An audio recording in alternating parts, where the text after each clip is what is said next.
Kaixo eta ongi etorri, inoiz gelditu zarete pentsatzen, amaiera hitzak berez dirudien amaino zerbait gehiago eskuta lezakeen? Gaur, hitz bakar batek, zerbierazko hitz batek, errealitatea ikusteko modua nola alda diezakeguen aztertuko dugu. Az gaitezen, misterioa argitzen. Goazen galdera zuzen batekin hasteko. Eta amaiera hitza, benetan amaiera ez balitz? Pentsatu segundo batez. Zer gertatuko litzateke helmuga bat bezala ikusten dugun hori, tira beste zerbaiterako ate bat besterik ez balitz. Dena hitz honekin hasten da, krai. Zerbieraz, amaiera esan nahi du besterik gabe. Baina hitz soil bat dirudien arren, kontuz, barruan sekretu txundigarri bat gordetzen du. Gure istorioak K izeneko gizon bat aurkezten digu. Imaginatu kristalesko labirintua maigabe batean galduta bagu, erabat nekatuta, eta hitz bakar bat du buruan bueltaka, obsesio bat bezala. Crash. Itxaropena ia galduta duenean, Kak desafio kinu bat egiten du. Bere izenaren lehenengo letra, K, kristalesko horma batean zizelkatzen du. Orduan ez da kinoski, baina ekintza xume horrek dena aldatuko du. Beraz, karren bidaia 3 pistaren bidez ulertuko dugu, guztiak Crash hitzaren barruan ezkutatuta. 3 pieza dira, eta elkartzen direnean puzzle osoa erakutsiko digute. Keren bideak labirintoaren gune oso berezi batera darama.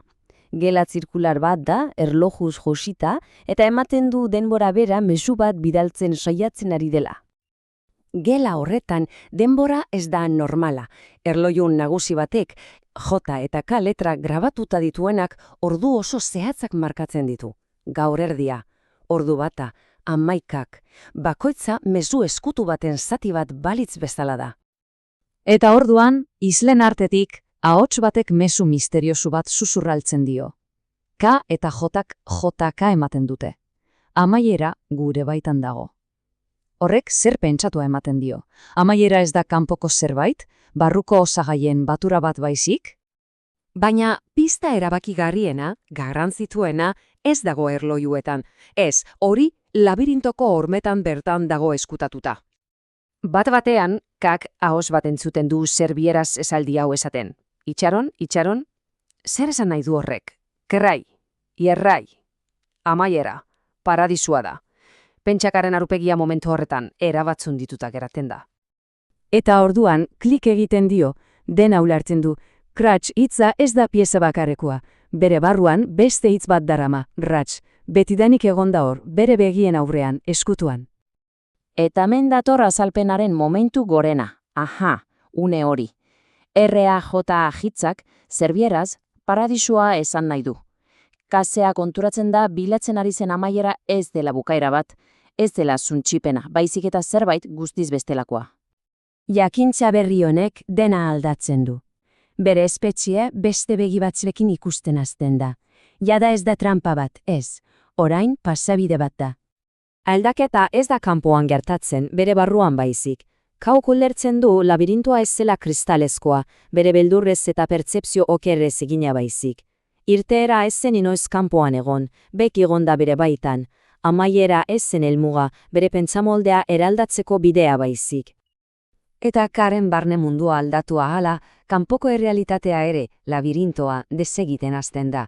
Kristalagarden bihurtzen da lehenengo, eta azkenean, airean desegiten da, K erabat azke utziz. Ahots misteriosu horrek azken mezu bat ematen dio, dena labur biltzen duena.